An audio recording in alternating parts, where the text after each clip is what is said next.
ఈరోజు మన వాక్యం యొక్క ముఖ్య ఉద్దేశం ఏంటంటే, పరీక్షలలో మనము నిలవగలమా అనే పాఠం ఈరోజు చదువుకున్నాం. పరీక్షలు ఎవరు రాస్తారు? విద్యార్థులు, చదువుకునే వాళ్ళు రాస్తారు. మన జీవితం కూడా పరీక్ష ఉంటుంది. మన పరీక్ష ఏంటంటేనా, విశ్వాసానికి పరీక్ష. విశ్వాసానికి పరీక్ష. మరణం గొప్పదా, విశ్వాసం గొప్పదంటే ఏం చెప్తాము? అంటే మరణం, చావైనా వదులుకుంటాం కానీ విశ్వాసం వదులుకోరంటారా? అబ్రహాము లేక లేక ఒక కొడుకు పుడితే, ఆ పుట్టిన కొడుకును నాకు ఇయ్యి అంటే అబ్రహాం ఏం చేశాడు? ఇప్పుడు అబ్రహాము విశ్వాసానికి ప్రాధాన్యత ఇచ్చాడా, మరణానికి ప్రాధాన్యత ఇచ్చాడా? విశ్వాసానికి. లేక లేక పుట్టిన కొడుకును కూడా వెనకాడి తీయలేదు దేవునికి ఈయనకి. అది మన పరీక్ష ఏంటంటేనా, విశ్వాసానికి పరీక్ష. ఆ పరీక్ష ఎందుకు అనేది మనం ఈరోజు చదువుదాం. పెన్నులు కొన్నారా ఎవరన్నా? పెన్నులు కొన్న వెంటనే ఏం చేస్తారు? అందరు చెక్ చేస్తారా? ఇంటికి పోయి పెట్టుకోవచ్చు, ఇంట్లో రాసుకోవచ్చు కదా డైరెక్ట్. కొన్న వెంటనే తీసి అక్కడ రాస్తారా రాయరా? ఎందుకు? అంటుతుందా? అంటదా? అండకుంటే ఇవ్వచ్చు అని చెప్పేసి. కుండలు కొన్నారా? బాణలు నీళ్లు పోసేటివి. కొన్న వెంటనే ఏం చేస్తారు? ఆన్నే చెక్ చేస్తారా అది కారుతుందో లేదా అని. ఎందుకు? మళ్ళీ ఇంటికి వెళ్తే అది మళ్ళా డ్యామేజ్ జరిగితే ఇయ్యలేమని చెప్పేసి. చూడు, చిన్న చిన్న వస్తువులకే మనము పరీక్ష పెట్టుకుంటున్నాం. ఇక్కడే పెన్ను కొన్నా, తర్వాత కుండ కొన్నా. ఎందుకు? అవి పనిచేస్తాయో లేవో చెక్ చేసుకుంటున్నాం. మన ఆత్మీయత జీవిత పరలోకంలోకి ప్రవేశించాలంటే దేవుడు ఎన్ని పరీక్షలు పెట్టాలి మనకు? దేవుడు పరీక్షలు పెట్టాలన్నా పెట్టకూడదా మనకు? అందరిని రాండి అంటే పరలోకానికి పోతామా మనము? కొన్ని పరీక్షలు ఉంటాయి కదా ఇక్కడ. ఆ పరీక్షలు అనేటివి ఏంటివి, ఆ పరీక్షలలో మనం ఎలా ఉండాలి అనేది మనం పాఠం యొక్క ముఖ్య ఉద్దేశం. జీవితంలో ఎన్నో పరీక్షలు మనం ఎదుర్కోవాలి. పరీక్ష అంటే శ్రమలు, మనకు అర్థమయ్యే భాషలో. ఎన్నో శ్రమలు ఎదుర్కోవాలి. నాకే ఎందుకు వచ్చే ప్రభా శ్రమలు అంటే అనగలమా? శ్రమలను మనం భరించాలి. ఎందుకు భరించాలి అనేది వాక్యానుసారంగా వెళ్దాం. ఎందుకు శ్రమలు భరించాలంటే, ఒక గవర్నమెంట్ ఆఫీసర్ కలెక్టర్ కావాలనుకో, ఒక పరీక్ష పాస్ అయ్యి కలెక్టర్ అవుతాడా? ఎన్ని పరీక్షలు రాయాలి? 10వ తరగతి, intermediate, degree, PG, PEd, BEd, MEd అన్నీ రాసి, మనకు గ్రూప్స్ ఉంటాయి, సివిల్స్ ఉంటాయి. వాళ్ళ సివిల్స్ పరీక్షలు రాసి ఇంటర్వ్యూ పాస్ అయితే తప్ప ఆ పదవి రాదు. ఎన్ని పరీక్షలు దాటుకుని పోవాలా ఆ ఉద్యోగం రావాలంటే? మనకే ఈ లోకంలో మనం ఉన్నతమైన స్థితికి వెళ్ళాలంటే ఇన్ని పరీక్షలు ఎదుర్కొంటున్నామే. దేవుని రాజ్యంలో ప్రవేశించాలంటే ఇంకా ఎన్ని శ్రమలు అనుభవించాలి అనేది అది మనం గమనించాలి. ఈ శ్రమల గురించి బైబిల్ గ్రంథంలో పేతురు గారు రాసిన మొదటి పత్రికలో వివరిస్తాడు. పేతురు గురించి మనకు అందరికీ తెలుసు కదా. ఎవరైనా? యేసు ప్రభు దగ్గర ఉన్న మొట్టమొదటి ప్రధానమైన శిష్యుడు, దేవుని నమ్మిన ప్రధానమైన శిష్యుడు. ఆయన ఏం చేశాడంటే, యేసు ప్రభు చనిపోయిన తర్వాత 64 సంవత్సరాలకు యెరూషలేములో ఉన్నప్పుడు అతనికి ఒక వార్త వస్తుంది. అయ్యా, రోమా గవర్నమెంట్లో, రోమా ప్రభుత్వంలో, రోమాలో నివసిస్తున్న వారు చాలా శ్రమలు అనుభవిస్తున్నారు అని చెప్పి ఆ విషయము పేతురుకు తెలుస్తుంది. అప్పుడు పేతురు ఈ లేఖ రాస్తాడు. అయ్యా, రోమాలో ఉన్న ప్రజలారా, మీరు ధైర్యంగా ఉండండి, ఈ శ్రమలు కొన్ని రోజులే ఉంటాయి అని చెప్పేసి. పేతురు రాసిన మొదటి పత్రిక ఒక ముఖ్య ఉద్దేశం ఏంటంటేనా, బయట నుంచి వచ్చే సమస్యలను ఎలా ఎదుర్కోవాలి అనే ఉద్దేశంతో మొదటి పత్రిక రాశాడు. మళ్ళీ రెండో పత్రిక కూడా రాశాడు. అదెందుకు రాశాడంటే, అయ్యా, బయట సమస్యలే కాదు, సంఘంలో కూడా అబద్ధ ప్రవక్తలు, అబద్ధ మనుషులు, దొంగలు అందరూ ఉంటారు. వీళ్ళ వలన కూడా మీకు సమస్యలు వస్తాయి, చాలా జాగ్రత్తగా ఉండండి అని రెండో పత్రిక రాశాడు. ఆ మొదటి పత్రిక రాసే సమయానికి ఆ రోమా రాజ్యాన్ని ఎవరు పరిపాలిస్తున్నాడంటే, నీరో అనే చక్రవర్తి పరిపాలిస్తున్నాడు రోమా ప్రభుత్వాన్ని. ఆ రోమా ప్రభుత్వాన్ని నీరో అనే చక్రవర్తి 14 సంవత్సరాలకి రాజయ్యాడంట. చిన్న వయసులో రాజయ్యాడు. నీరో చక్రవర్తి. ఆయన పూర్తి పేరు ఏంటంటేనా చాలా పెద్ద పేరు. నీరో కలేడిస్ కౌసరు అగస్టాటిస్ జెరీనియకస్. పెద్ద పేరు. దానికే సింపుల్గా నీరో అని సెలవిస్తుంది బైబిల్ గ్రంథంలో. మన బైబిల్ గ్రంథంలో కూడా అపొస్తల కార్యములు 25వ అధ్యాయంలో ఉంటుంది, ఫిలిప్పీలకు 4వ అధ్యాయంలో కూడా ఉంటుంది. అక్కడ ఏముంటుందంటే కైసరు అని ఉంటుంది. కైసరు అంటే ఒక బిరుదు, ఆ రాజుకున్న బిరుదు. ఆ రాజు ఎలాంటి వాడంటే తన తల్లిని కూడా చంపేశాడు, తన భార్యని కూడా చంపేశాడు. అలాంటి వ్యక్తి రాజ్యాన్ని బాగా పరిపాలిస్తున్నాడు. రాజుకి ఏం కావాలి? కీర్తి, ప్రతిష్ట, నా పేరు స్థిరకాలం ఉండాలనే ఒక కోరిక, రాజుకుండే కోరిక. అలాంటి కోరిక కలిగిన వ్యక్తి కొన్ని గ్రామాలను తగలబెట్టేసి ఆ ప్లేస్లలో పెద్ద పెద్ద భవనాలు కట్టి ఆ భవనాలకు ఈయన పేరు రాసుకునేవాడు, ఇది నేను కట్టించినది. ఎందుకంటే ఈయన చనిపోయిన తర్వాత కూడా ఆ భవనాలు ఉంటాయి కదా, చూస్తే ఏమొస్తుంది? పలానా రాజు కట్టించాడని ఒక పేరు, ప్రతిష్టలు రావాలని అలా చేసేవాడు. ఆయన నివసించే కాలంలో చాలా మంచి పనులు కూడా చేశాడు. బాగా డబ్బున్న అధికారులకు సెక్యూరిటీ కల్పించి మొట్టమొదటిగా ఈయనే. ఇప్పుడు మనము సెక్యూరిటీ ఆఫీసర్లు అంటాం కదా, ఒక అధికారి వస్తున్నాడంటే పక్కన గన్మెన్లు ఉంటారు. ఈ అధికారం ఎవరిచ్చారంటే అప్పట్లో ఆయన కల్పించినవి పద్ధతులు అవి. రోడ్లు, భవనాలు, బిల్డింగ్లు, కొత్తవి కట్టడాలన్నీ ఈయన కాలంలో వచ్చినట్టువే. ఇది ఆ రాజు యొక్క పరిపాలన విధానం. ఆ రాజుగా ఉన్న కాలంలో ఆ ఊర్లో యేసుప్రభువుని నమ్ముకునే ప్రజలు ఉంటారు కదా, వాళ్ళు ఎవరి మాట వినేవాళ్ళు కాదు, రాజు మాట కూడా వినేవాళ్ళు కాదు. వీళ్ళు సంఘాలలో వాక్యం చెప్పుకుంటుంటే అది రాజుకు తెలుస్తుంది.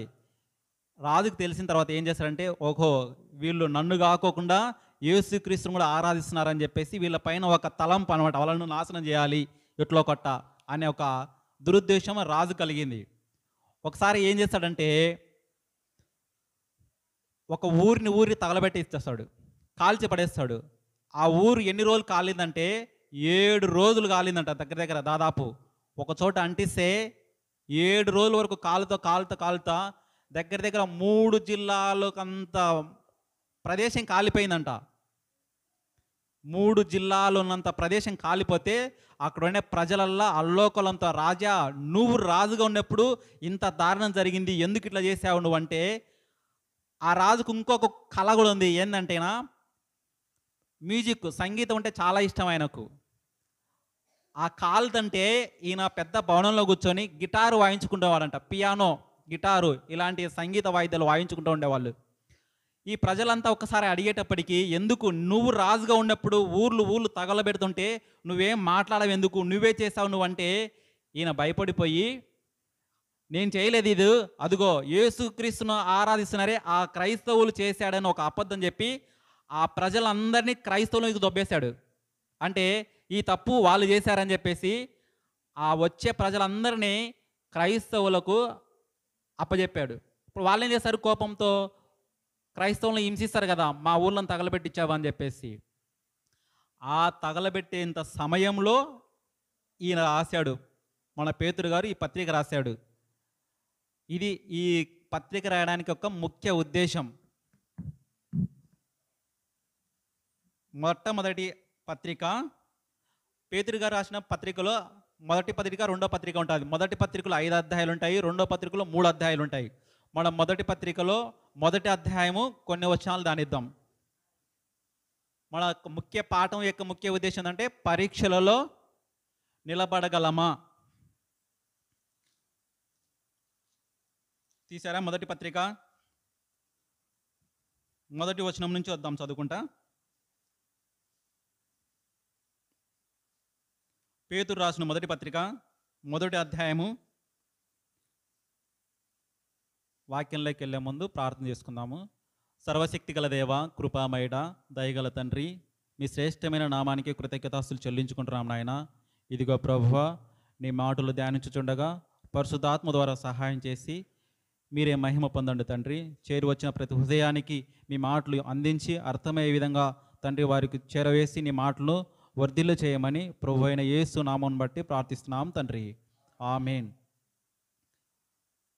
మొదటి వచనం. యేసుక్రీస్తు అపోస్తుడైన పేతురు తండ్రి అయిన దేవుని భవిష్యత్ జ్ఞానమును బట్టి ఆత్మ వలన పరిశుద్ధాత్మ పొందిన వారై విధేయులగుటకును యేసుక్రీస్తు రక్తము వలన ప్రోక్షించబడుటకును ఏర్పరచబడిన వారికి, అనగా పొంతు, గలితియా, కపదోకియా, ఆసియా, బెతూనియా అను దేశములయందు చెదిరిన వారిలో చేరిన యాత్రికులకు శుభము అని చెప్పి వ్రాయినది. ఇక్కడ పేతురు డైరెక్ట్ చెప్తున్నాడు, అయ్యా ఆసియా ప్రాంతంలో నివసిస్తున్న పొంతు, గలితియా, కపదోకియా, ఆసియా, బితూనియా ఈ ప్రదేశాల నుంచి వచ్చి రోమాలో నివసిస్తున్న 5 దేశ ప్రజలారా, మీకు అందరికీ శుభమని చెప్తున్నా. ఎందుకంటే తండ్రి అయిన దేవుని జ్ఞానమును బట్టి ఆత్మ వలన పరిశుద్ధ ఆత్మ పొందిన వారై విధేయులగుటకును యేసుక్రీస్తు రక్తము వలన ప్రోక్షించబడుటకు ఏర్పరచబడిన వారికి. ఇక్కడ 3 విషయాలు చెప్పాడు. తండ్రి అయిన జ్ఞానము, పరిశుద్ధ ఆత్మ వలన నడవడిక, యేసుక్రీస్తు రక్తం ద్వారా ప్రోక్షింపబడుట. ఈ 3 ద్వారా మీరందరూ ఏర్పరచబడ్డారు. మీరు ఇప్పుడు సమస్యలు వస్తున్నాయి కదా, మీరుండే ప్రదేశాలలో శ్రమలు వస్తున్నాయి కదా, మీరందరూ భయపడొద్దు, మీకు శుభము కలుగునుగాక అని చెప్పి రాశాడు ఆ మాట. ఎందుకు ఆ మాట అంత విడదీసి రాయాల్సి వచ్చిందంటే, ఇక్కడ తండ్రి అయిన దేవుని జ్ఞానం బట్టి, అంటే అయ్యా ఈ లోకంలో ఏమి జరిగినా ఆయనకి తెలియకోకుండా ఏముండదు.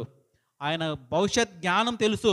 మనం పుట్టక మునిపే మనం ఏమవుతామో అని చెప్పి రాశాడు. ఆయనకు తెలియకుండా మన వెంట్రుకలో ఒక్కటి కూడా రాలిపోదని చెప్పి రాయించాడు. అంత మహాజ్ఞాని తండ్రి అయిన దేవుని జ్ఞానం. మీరు భయపడొద్దు ఎవరు, ఆయన జ్ఞానమును బట్టి మీరు శ్రమలు కొన్ని రోజులే ఉంటాయి. ఇంకా మిమ్మల్ని ఎవరు నడిపిస్తారంటే పరిశుద్ధాత్మ ఆత్మ నడిపిస్తుంది. 3వ మాట ఏం చెప్తున్నంటే, యేసు క్రీస్తు రక్తము వలన ప్రోక్షించబడుటకు. యేసుక్రీస్తు రక్తము వలన ప్రోక్షించబడుట కంటే, ప్రోక్షించుట అంటే ఏంటి? ప్రోక్షించుట అంటే చెప్తాను. ఇప్పుడున్నే మనం కాకుండా కొన్ని వందల సంవత్సరాలు యూదయ మతంలో, మోషే కాలంలో, న్యాయాధిపతుల కాలంలో, రాజుల కాలంలో ఏం జరిగేదంటే ఆరాధన. ఒక వ్యక్తి రోగం వచ్చినా కానీ, కురుపులు వచ్చినా కానీ, అపవిత్రంగా ఉన్నా కానీ దేవాలయంకి వచ్చేవాళ్ళు కాదు. ఒక వ్యక్తికి గాయం అయిందనుకో వచ్చేవాడు కాదు, రానిచ్చేవాళ్ళు కాదు. యాజకులు, పూజారులు, నువ్వు బయటనే ఉండు, రావద్దు, మానిపోయిన తర్వాత రావాలి లోపలికి అని చెప్పేవాళ్ళు. అట్లా మానిపోయినంత వరకు రావాలి కదా. మానిపోయిన తర్వాత, గాయం మానిపోయిన తర్వాత వచ్చేటప్పుడు 2 పావురాలు తీసుకురా. ఆ 2 పావురాలు శ్రేష్టమైన పావురాలు, జబ్బు లేకుండా ఉండాలి. ఆ పావురాలు తీసుకొచ్చి ఒక పాత్రలో నీళ్లు పోసి ఒకదాన్ని కోసి ఆ రక్తంతో ఆ పాత్రలు నింపి, ఒక పావురాన్ని కోసి ఆ రక్తంతో పాత్రలను నింపి, బతికిన పావురాన్ని ఆ నీళ్ళలో ముంచి, రక్తపు నీళ్ళలో ముంచి ఆ పావురాన్ని ఇట్లా వెదజల్లితే ఆ పావుని ఎగిరిపోయేటప్పుడు ఆ రక్తపు నీళ్ళు అనేటివి ఆ మనిషి పైన పడితే అప్పుడు ఆ మనిషికి వచ్చిన అపవిత్రత పోయేది. ఇది పూర్వకాలం కాదు, మొదటి దినాలలో ఆరాధన.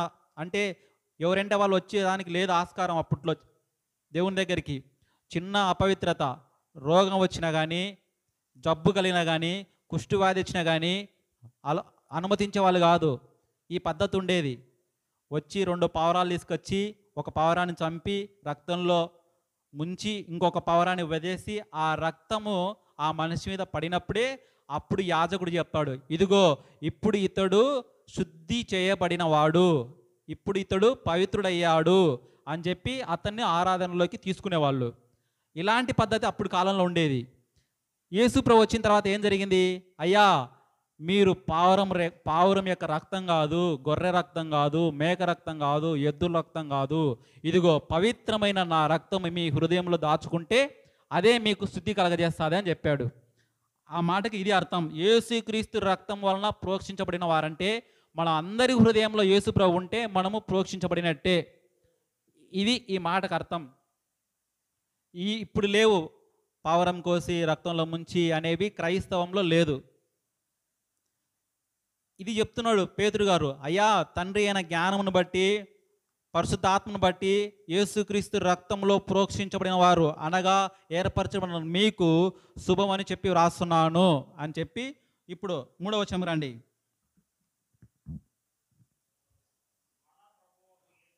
మన ప్రభువగు యేసుక్రీస్తు తండ్రి అయిన దేవుడు స్తుతించబడునుగాక. మృతులలో నుండి యేసుక్రీస్తు తిరిగి లేచుట వలన జీవముతో కూడిన నిరీక్షణ మనకు కలుగునట్లు, అనగా అక్షయమైనదియు నిర్మలమైనదియు వాడబారనిది అయిన స్వాస్థ్యమును మనకు కలుగునట్లు ఆయన తన విశేష కనికరము వలన మనను మరలా జన్మింపజేసెను. ఇక్కడ ఏం చెప్తున్నాడంటే, మన పేతురు చెప్తున్న మాటలు, అయ్యా యేసు ప్రభువు ఈ లోకంలో 33.5 సంవత్సరం జీవించాడు, చనిపోయాడు, చనిపోయి తిరిగి లేచి మాకందరికి కనపడాడు. ఆయన ఎలాగైతే తిరిగి లేచాడో అలాగే జీవిస్తున్న మనం అందరం కూడా చనిపోయిన తర్వాత ఒకరోజు లేస్తాము. ఎందుకంటే మనం మార్గదర్శనం ప్రభువే ఆయన చెప్పాడు, ఇదిగో నేను ఎలాగైతే తిరిగి లేచానో అలాగే మీరు అందరూ కూడా తిరిగి లేస్తారని చెప్పి రాయించాడు ఆ మాటలు. ఇప్పుడు మనం శ్రమలు అనుభవిస్తున్నాం కదా, శ్రమలు అనుభవించినా కానీ మనం భరించాలి. ఎందుకంటే యేసు ప్రభు కన్నా మనం ఎక్కువ శ్రమలు అనుభవించలేము. ఎందుకు? ఆయన ఏ పాపం లేకున్నా కానీ, ఆయన ఏ దోషము లేకున్నా కానీ రాళ్లతో కొట్టబడ్డాడు, కొరడాలతో కొట్టబడ్డాడు, ఉమ్మి వేయించుకున్నాడు, తిట్టించుకున్నాడు, దూషించుకున్నాడు, అవమాన పాలు పొందాడు. అన్ని శిక్షలు భరించిన కానీ ఏమైనా నోరు తెరిచారా? నోరు తెరవలేదు. అన్ని శ్రమలు భరించిన కానీ ఆయన నోరు తెరవలేదు. సిలువలో తన ప్రాణాన్ని అప్పగించుకున్నాడు. 3వ నాడు లేచి చెప్తున్నాడు, ఇదిగో నేను సజీవుడనై యుగ యుగములకు తోడై ఉన్నాను. నేను ఎలాగైతే సజీవునై లేచానో మిమ్మల్ని అందరినీ కూడా అలాగే పరలోకంలో తీసుకెళ్తాను అని చెప్పి రాయించాడు. 5వ వచనం చూడండి. కడవరి కాలమందు బయలుపరచబడుటకు సిద్ధముగా ఉన్న రక్షణ మీకు కలుగునట్లు విశ్వాసము ద్వారా దేవుని శక్తి చేత కాపాడుబడుట కొరకు ఆ స్వాస్థ్యము పరలోకమందు భద్రపరచబడినది. ఈ లోకంలో మనకి ఎన్ని శ్రమలు వచ్చినా మనం భరిస్తున్నాం. ఎందుకు? పరలోకంలో మనకు ఒక రక్షణ అనేది ఉంది. మన గురి అంటే ఏంటి? పరలోకం. అందుకే అపోస్తుడైన పౌలు గారు 2వ తిమోతికి రాసిన 4వ అధ్యాయంలో ఒక మాట చెప్తాడు. ఏం చెప్తాడు? మంచి పోరాటము పోరాడి తిని, నా విశ్వాసము కాపాడుకుంటుని, నా పరుగు కడమట్టించి తిని అంటాడు. ఆయన మంచి పోరాటం పోరాడాడు. తర్వాత నా పరుగు కడమట్టించి తిని అని చెప్పి నా విశ్వాసాన్ని అయితే ఎక్కడ నేను కోల్పోలేదు, తన ప్రాణాన్ని సైతము వదులుకున్నాడు. ఈ నీరో చక్రవర్తి గురించి మాట్లాడుకున్నాం కదా. ఈయన కాలంలో చాలామంది శిష్యులు చనిపోయారు. పేతురును తలకిందులుగా ఉరియేసింది ఈయన రాజుగా ఉన్నప్పుడే. ఈ నీరో చక్రవర్తి గురించి చదువుకున్నాం కదా. పేతురును తల కిందుకు పెట్టి ఊరేపించాడు. అపోస్తలుడైన పౌలును తల నరికించేశాడు. ఎవరు? ఈ నీరో చక్రవర్తే. చూడండి, ఆ రాజు కాలంలో జరిగిన సంఘటనలను గురించి పేతురు ముందే రాస్తున్నాడు. అయ్యా మీకు ఈ శ్రమలు వస్తాయి, మీరు భరించాలి. ఎందుకంటే మనకు రక్షణ అనేది పరలోకంలో ఉంది. మీరు ఏం చెప్తున్నానంటే ఈ ప్రభుత్వానికి, ఈ యజమానులకు లోబడి ఉండండి. అదే మన బైబిల్ గ్రంథం కూడా సెలవిస్తుంది. ఏంటండి? యజమానులకు దాసులు లోబడినాలా, భర్తలకు భార్యలు లోబడి ఉండాలా అని చెప్పేసి. లోబడుట అనేది క్రైస్తవుల యొక్క ముఖ్య లక్ష్యం పెట్టుకోవాలి.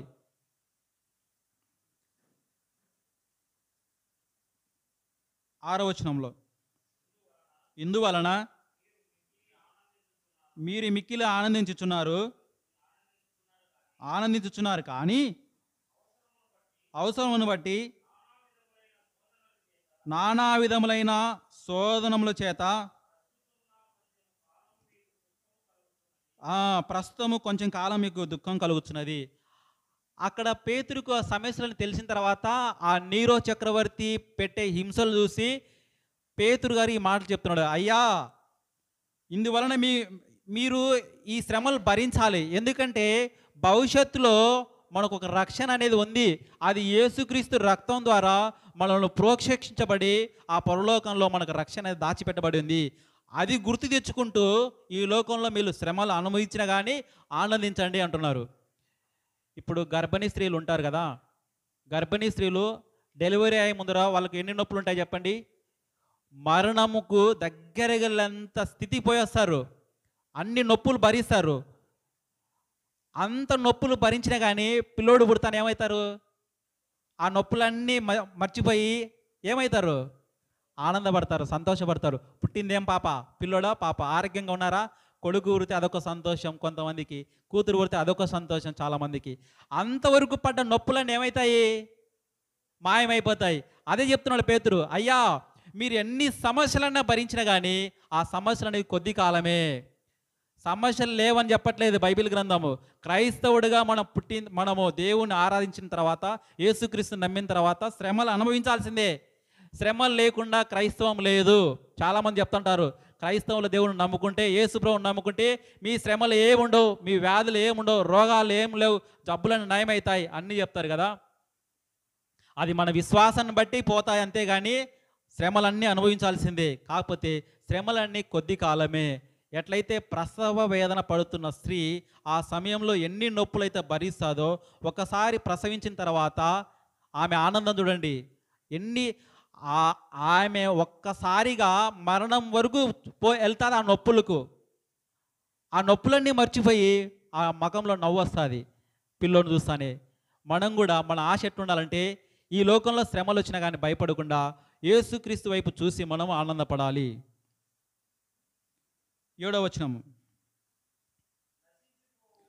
నశించిపోవు సువర్ణము అగ్ని పరీక్ష వలన శుద్ధపరచబడుచున్నది కదా, దానికంటే అమూల్యమైన మీ విశ్వాసము ఈ శోధనల చేత పరీక్షకు నిలిచినదై యేసుక్రీస్తు ప్రత్యక్షమైనప్పుడు మీకు మెప్పును మహిమయు ఘనతయు కలుగుటకు కారణమగును. బంగారు అందరూ వేసుకున్నారు కదా, బంగారు ఎక్కువ రోజులు వేసుకుంటే ఏమవుతుంది? కొంచెం మెరుగు తగ్గిపోతుంది. ఆ మెరుగు పెట్టేయాలంటే మళ్ళీ ఎక్కడికి వెళ్తాము? బంగారు షాప్కి పోతే వాళ్ళు ఏం చేస్తారు? ఎట్లా పెడతారు మెరుగు? అగ్నిలో కాలుస్తారు, బాగా కాల్చి మెరుగు పెడితే ఏమవుతుంది? తల తల తల తల కొత్త దానిలాగా వస్తుంది. చూడండి, బంగారుని ఎట్లయితే కాల్చి మెరుగు పెడతారో, ఆ బంగారం కంటే విలువైనది ఏంటి? మన విశ్వాసము. మనం ఎట్లా మన విశ్వాసాన్ని మనము మెరుగుపరుచుకుంటామంటే, ఇదిగో ఈ లోకంలో ఉన్న శ్రమల వలన మనకి ఎన్ని శ్రమలు వస్తే ఎంత మెరుగుపరచబడినట్టు, మనము శ్రమలు ఎన్నొచ్చినా కానీ ఏమవుతున్నట్టు? మనము మెరుగుపరుచుకుంటున్నట్టే. బంగారు ఎలాగైతే మెరుగుపరబడుతుందో, బంగారు కంటే శ్రేష్టమైన మన విశ్వాసము ఈ లోకంలో సమస్యలు వచ్చినప్పుడు మెరుగుపడుతున్నట్టంట. ఆ లాస్ట్కి మెరుగుపరిచిన తర్వాత ఏమవుతుంది? యేసుక్రీస్తు వచ్చినప్పుడు ఆ మహిమ, ఆ ప్రభావం కలుగుతుందంట. ఒకసారి స్టీఫెన్ గురించి తెలుసు కదా, మొట్టమొదటి హతసాక్షి. ఆయన యేసుక్రీస్తే దేవుడు అని చెప్పి సభలలో ప్రకటించేటప్పుడు అక్కడున్న యూదులు పెద్దలు అందరు తీసుకెళ్ళి సభ దగ్గర తీసుకెళ్తారు కొట్టుకుంటూ, నువ్వు అట్లా చెప్పకూడదు, తప్పు, యేసుక్రీస్తు దేవుడు అని ఇది లేదు అని చెప్పి అంటుంటే, ఆయన ధైర్యంగా వాళ్ళకు సమాధానం పరుస్తుంటే ఆయన ముఖము వెలిగిపోతానంట దేవదూత వలె. దేవుని వాక్యం లోపల ఉంటే ఎట్లుంటుందంట ముఖము?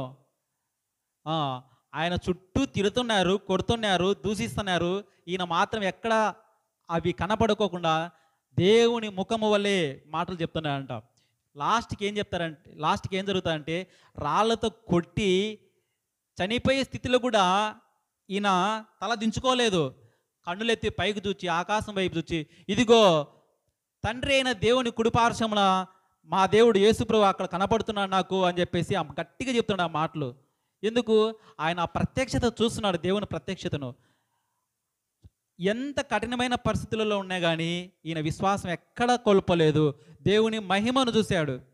అదే వాక్యం చెప్తుంది, మన విశ్వాసం బంగారం కంటే గొప్పది.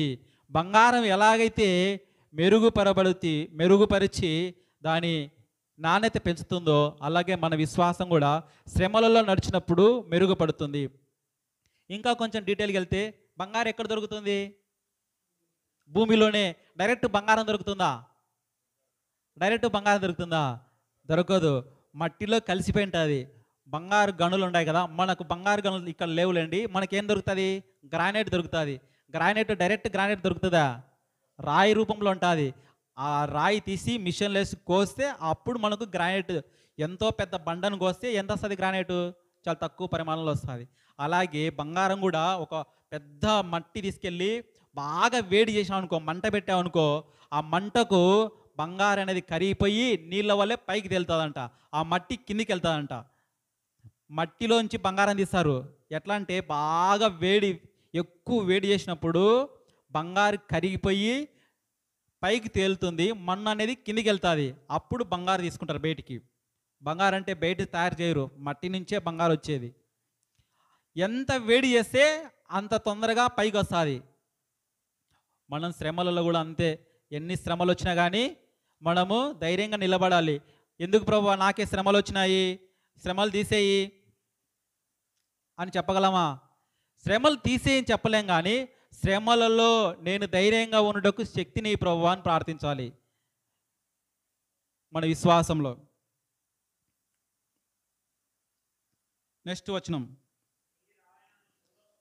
మీరు ఆయనను చూడకపోయినను ఆయనను ప్రేమించుచున్నారు. ఆయన అంటే యేసు ప్రభు.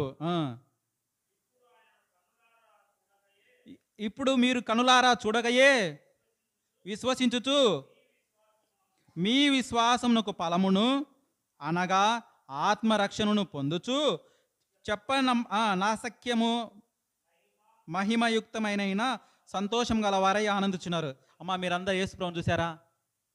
ఎలా నమ్ముతారు? మనం ఎవరం కనులారా చూడలేదు. ఒక విశ్వాసం ద్వారా మాత్రమే యేసు ప్రభు ఉన్నాడు, ఈ లోకంలో జీవించాడు, తన ప్రాణాన్ని అప్పచెప్పి సిలువలో 3వ నాడు లేచాడు. లేచి ఆయన ఎలాగైతే తిరిగి లేచాడో అలాగే మమ్మల్ని కూడా లేపుతాడని విశ్వాసంతో నమ్ముతున్నాం ఆయనను.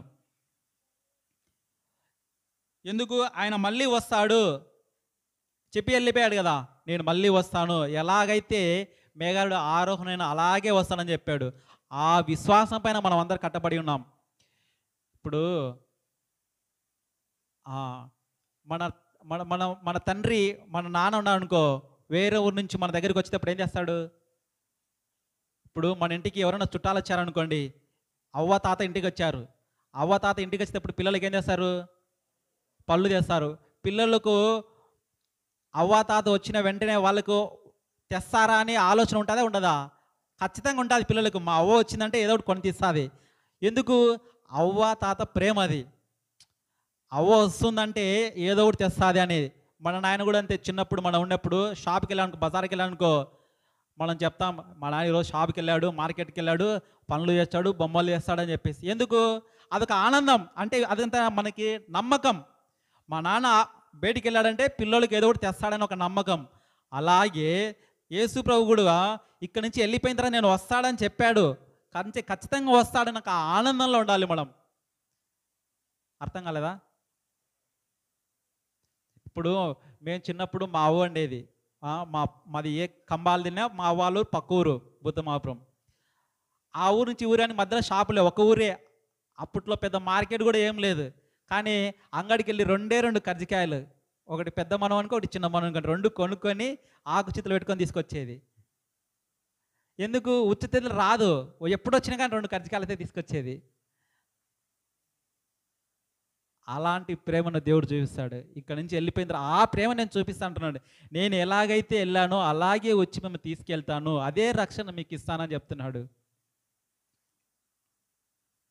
మనం అంతా యేసు ప్రభువుని చూడకపోయినా కానీ ఎందుకు అంత నమ్మకంగా ఉన్నామంటే ఆయన ముందు వచ్చినప్పుడు అదే చెప్పాడు, అదే చేస్తాడనే విశ్వాసంతో కట్టబడి ఉన్నాం మనం అంతా.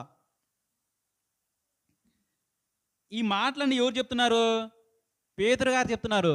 ఒకసారి పేతురు యోహానా సభలో చెప్తుంటే, కుంటెలను బాగు చేస్తుంటే చనిపోయిన వ్యక్తిని కూడా లేపాడు ఈ పేతురు. ఒకసారి ఏం జరిగిందంటే ఈ పేతురును యోహాను తీసుకెళ్ళి సభలో నిలబెట్టి, మీరు ఏ నామం వల్ల మీరు ఇవన్నీ చేస్తున్నారు, ఎందుకు ప్రకటిస్తున్నారంటే, మేము యేసు అనే నామం వల్లనే చేస్తున్నాము ఇవి అని చెప్పారు. వాళ్ళు చెప్పే మాటలకు చుట్టూ ఉన్న అధికారులు, పెద్దలు ఆశ్చర్యపడిపోయారు. వీళ్ళకి చదువు లేదే, పామరులే, డబ్బు లేదు, ఆస్తి లేదు, ఐశ్వర్యం లేదు, ఇంత ధైర్యంగా వీళ్ళు ఎట్లా బోధిస్తున్నారు అని చెప్పి ఆశ్చర్యపడిపోయారు. మనం అనుకుంటాం మాకు డబ్బు లేదు, ఆ? మన మన ఆత్మీయ జీవితంలో ఐశ్వర్యం లేదు,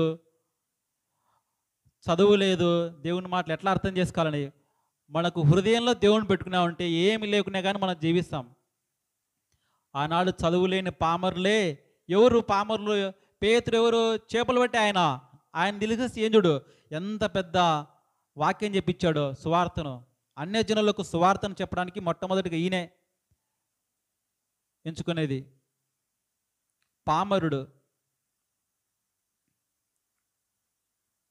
10వ వచనం చూడండి. మీకు కలుగు ఆ కృపను గూర్చి ప్రవచించిన ప్రవక్తలు ఈ రక్షణను గూర్చి పరిశీలించుచు తమ యందున్న క్రీస్తు ఆత్మ క్రీస్తు విషయమైన శ్రమలను గూర్చియు వాటి తర్వాత కలగబోవు మహిమలను గూర్చియు ముందుగా సాక్ష్యం ఇచ్చినప్పుడు ఆ ఆత్మ ఏ కాలమున ఎట్టి కాలమును సూచించుచున్నదో దానిని విచారించి పరిశోధించిరి. ఇక్కడ ఏం చెప్తుందంటే సింపుల్గా, అయ్యా ఈ బైబిల్ గ్రంథంలో మొట్టమొదటి నుంచి ఇదిగో మీ మధ్యకు నేను వస్తాను, మీ మధ్య నివసిస్తాను, మిమ్మల్ని నేను మళ్ళీ తీసుకెళ్తాను, పరలోకం నుంచి మీరు ఎలా వస్తారో అలాగే నేను తీసుకెళ్తాను. ప్రవక్తల నోట ఎక్కడి నుంచి? ఆది కాండాధ్యాయం నుంచి ఆది కాండము, కీర్తనలు, ప్రవక్తల గ్రంథాలలో ఏవైతే రాసిపెట్టాయో అవన్నీ ఎవరిచ్చారు? దేవుని దగ్గర నుండి ఈ ప్రవక్తల ద్వారా వచ్చింది కిందికి ఈ లేఖనము. వాళ్ళ ద్వారా మనకు వచ్చింది అని చెప్తుంది. వాళ్ళ ద్వారా ఏమొచ్చిందంటే ఇదో ఈ క్రీస్తు ద్వారానే వాళ్ళంతా ప్రకటించింది. ఎవరిని? ఈ క్రీస్తునే ప్రకటించారు ఆ ప్రవక్తలందరూ. ఈ రక్షణనే ఎవరిస్తారు? ఈ రక్షణ యేసు అనే నామంలో మనకు రక్షణ కలుగుతుందని చెప్పి పాత నిబంధనల నుంచి మొత్తం ఈ ప్రవక్తలంతా ప్రవచించారు ఈ రక్షణ గురించే. అందుకే మన శ్రమలు ఎన్ని భరించినా కానీ భరించాలి అని చెప్పేసి ఈ పేతురు గారు ఆ రోమా ప్రభుత్వంలో ఉండే ప్రజలందరికీ, విశ్వాసులకు రాస్తున్నాడు ఈ మాటలు. 12వ వచనము. పరలోకం నుండి పంపబడిన పరిశుద్ధ ఆత్మ వలన మీకు సువార్త ప్రకటించిన వారి ద్వారా మీకు ఇప్పుడు తెలవబడిన ఈ సంగతుల విషయమై తమ కొరకు కాదు కానీ మీ కొరకే తమ పరిచర్య చేసిరని సంగతి వారికి బయలుపరచబడెను. దేవదూతలు ఈ కార్యములు తొంగి చూడగోరుచున్నారు. ఇప్పుడు పోస్ట్ మ్యాన్ ఉన్నాడు. గత 15-20 సంవత్సరాల ముందు పిల్లలు చదువుకుంటుంటే డబ్బులు ఎట్ట పంపిస్తున్నారు తల్లిదండ్రులు? పోస్ట్ మ్యాన్ మనీ ఆర్డర్ చేసేవాళ్ళు. మనీ ఆర్డర్ ఎంత చేస్తున్నారో మీకు మాత్రమే తెలుస్తుంది, పోస్ట్ మ్యాన్కి తెలుస్తుంది అదంతా ఎంత డబ్బులు ఉన్నాయని చెప్పి. తెలవదు. దాంతో పెట్టి వీళ్ళు రాసి పెడతారంట. మా వాళ్ళకి అడ్రస్ రాసామంతే, కానీ ఆ పోస్ట్ మ్యాన్లో ఎంత డబ్బులు ఉన్నాయి, ఎవరికి అడ్రస్ ఒక్కటి తెలుసు అంతే, దాంతో ఏముంది అనేది తెలియదు. డబ్బులు ఉన్నాయి అంతే, పలానా వాళ్ళకి ఇవ్వాలి. తీసుకొచ్చి ఇచ్చినప్పుడు అది చేరుతుంది కదా అవతలకి. చేరిన తీసినప్పుడు తెలుస్తుంది, ఆహా మా అమ్మ నాన్నకి డబ్బులు పంపించండి. మన ఆనందం ఎంత ఆనందపడతాము. పంపించింది మన తల్లిదండ్రులు, మధ్యలో తీసుకొచ్చింది పోస్ట్ మ్యాన్, చేరింది మనకు. ఇదిగో పరలోకం నుండి ఆ మాటలు తెచ్చింది మాత్రం ప్రవక్తలు. ఆ ప్రవక్తలు ప్రవచించింది ఇదే. వాళ్ళకి తెలియదు ఈ రక్షణ గురించి. వస్తాదని చెప్పి ఆ రక్షణ ముందు ప్రకటించారు. ఆ రక్షణను వాళ్ళు చూడకనే పోయారు. ఆ రక్షణను మనం ఇప్పుడు చూస్తున్నాం. ఇదిగో ఆ ప్రవక్తలు దేని గురించి ప్రవచించారంటే ఈ రక్షణ గురించే ప్రవచించారు అని చెప్పి ఆ ప్రవక్తల గురించి. తర్వాత మనం చనిపోయిన తర్వాత, పరలోకి వెళ్ళిన తర్వాత మనకు పరిచర్య ఎవరు చేస్తారంట? దేవదూతలు పరిచర్య చేస్తాయంట. ఆ దేవదూతలు కూడా తొంగి చూస్తున్నాయంట వీళ్ళు ఎలా ఉన్నారు కింద అని చెప్పేసి. ఆ మాటలు అంత అర్థం ఉంది. దేవదూతల సహితము తొంగి చూస్తున్నాయంట కింద. అంతే అది.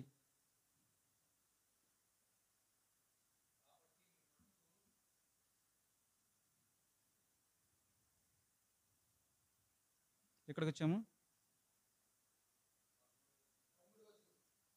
12వ వచనం వరకు వచ్చాం కదా. కాబట్టి మీ మనసు అను నడుము కట్టుకొని నిబ్బరమైన బుద్ధి గలవారై యేసుక్రీస్తు ప్రత్యక్షమైనప్పుడు మీకు తేబడు కృపా విషయమై సంపూర్ణ నిరీక్షణ కలిగి ఉండుడి. ఈ మాటలు చెప్తున్నాడు ఎవరు? పేతురు గారు చెప్తున్నాడు. అయ్యా, మనం ఎన్ని శ్రమలు అనుభవించినా కానీ ధైర్యంగా నిబ్బరం కలిగి యేసుక్రీస్తు అనే నామమునకు మనకు లోబడి జీవిస్తే మనకు రక్షణ కలుగుతుంది, ధైర్యంగా ఉండండి అని మాటలు రాస్తున్నాడు. ఇంతకు మనం అంత ధైర్యంగా నిలబడతామా? చిన్న సమస్య వచ్చినా కానీ మన జీవితాలు అల్లోకలం అయిపోతాయి, అటువైపు ఇటువైపు అని చెప్పి.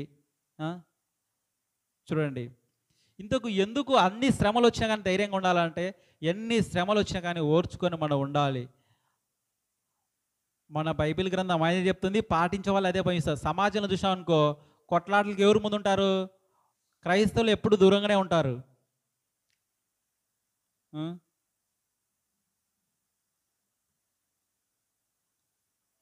ఈ మాటలన్నీ ఎవరు చెప్తున్నా అంటే పేతురు గారు యెరూషలేములో నుండి రోమా ప్రభుత్వంలో జరుగుతున్న నీరో చక్రవర్తి కాలంలో జరుగుతున్న సమయంలో ధైర్యంగా ఉండండి అనే మాటలు చెప్తున్నాడు. అర్థమవుతున్నాయా? ఎందుకంత ధైర్యంగా ఉండమని చెప్తున్నారంటే, ఎలాగైతే మనము ఎక్కువ పరీక్షలు రాస్తే కానీ ఒక మంచి ఉద్యోగం సంపాదించలేం. ఆ పరీక్షలలో పాస్ అవుతేనే మనకు ఉద్యోగం వస్తుంది. ఈ లోకంలో మనం ఉన్నతంగా జీవించాలంటే పరీక్షలు అట్లా అవసరమో, అదే మన ప్రయాణం ఇక్కడ ఈ యాత్రికులం మనం ఎవరము? పేతురు గారే చెప్తున్నాం, మనమంతా ఎవరమంట? యాత్రికులము, పరదేశులము. ఎక్కడి నుంచి వచ్చామంటే అక్కడి నుంచి వచ్చాం. మళ్ళీ ఎక్కడికి వెళ్ళాలి? మన జీవితం ముగించుకొని అక్కడికి వెళ్ళాలి, పరలోకానికి. అక్కడికి వెళ్ళే లోపల ఈ లోకంలో సమస్యలు అనేటివి సామాన్యంగా వస్తానంటాయి. ఈ సమస్యలలో మనం ధైర్యంగా నిలబడాలి. ఏం చూసి ధైర్యంగా నిలబడాలంటే, అయ్యా, మన మధ్యన యేసుక్రీస్తు ఎలాగైతే జీవించాడో అలాగే.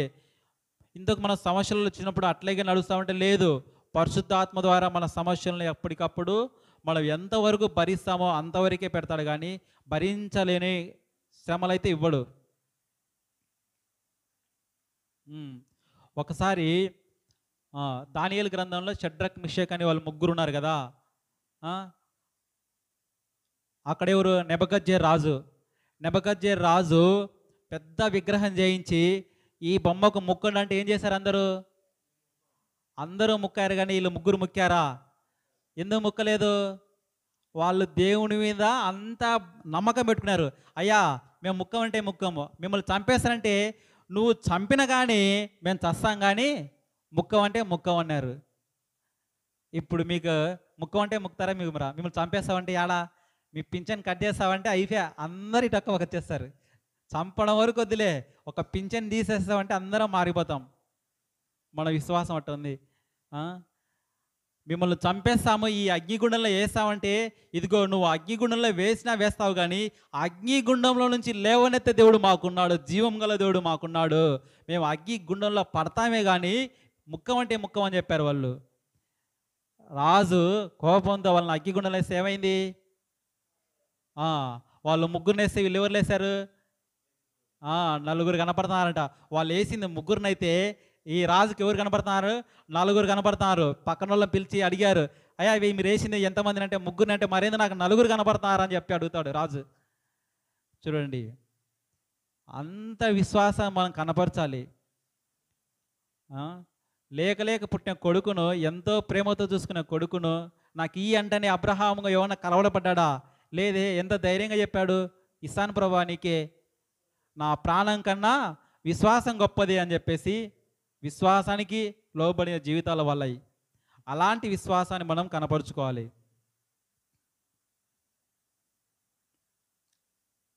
అర్థమైంది అనుకుంటాను. చాలా సంతోషం. ఓపిక ఉన్న మీరందరికీ. మీరు వెళ్ళిన తర్వాత ఈ పేతురు మొదటి పత్రిక అన్ని రాశాను అనుకో, ఈ మొదటి పత్రికలు అన్ని కష్టాల గురించే ఉంటాయి. కష్టాలు ఎన్నో వస్తాయి ఈ లోకంలో, ఆ కష్టాలు ఎలా భరించాలి అని చెప్పి ఉంటాయి. రెండో పత్రికలో సంఘాలలో కష్టాలు ఎలా వస్తాయి, ఎవరి ద్వారా వస్తాయి అనేటివి ఉంటాయి. పోయిన తర్వాత ఒకసారి చదవండి, అర్థం చేసుకోండి. ఇచ్చిన ఈ అవకాశం బట్టి పెద్దలు